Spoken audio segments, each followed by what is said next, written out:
Which one of the following most accurately expresses the main point of the passage? So, wondering what the main point of the passage is. You should go back, read the passage again.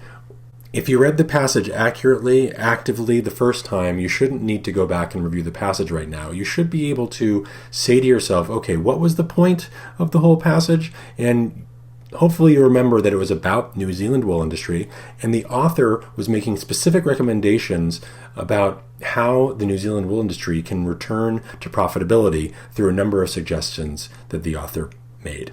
So let's see if we can find that here in the choices. A. New Zealand wool growers should be encouraged to shift to other agricultural exports to maintain profitability. No, the author was not saying, forget all about wool, it's time to move on. A is not the answer. B. Wool growing in New Zealand parallels agricultural practices worldwide in that it is becoming deeply divided between large professional operations and smaller family farms. Okay, well, that was in the passage, but is it the main point of the entire passage? No. C. New Zealand's wool industry has been adversely affected by the development and improvement of synthetics. Again, that is in the passage. I think it was in the first paragraph. But is it the whole point? No. We're looking for a choice that encapsulates the entire passage, which is, here's a problem, the author is recommending how to solve it. C is not the answer. Superior farm management should be encouraged among New Zealand's wool growers to revitalize the country's wool industry. Now that's starting to get at it.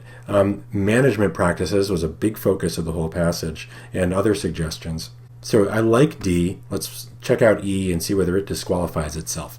E. The wool industry in New Zealand has put too much focus on increasing the efficiency of processing and has failed to address the issue of dwindling breeding stocks. Okay, that isn't the message of the whole passage either. D is really good for a couple of reasons. One is that it encapsulates better than the others what the whole passage is about, what the point of the passage is. Another clue here is the should be part of this answer. We were looking for a choice that was getting at the fact that the author was making a set of recommendations in order to revitalize the country's wool industry. We have our answer here. D.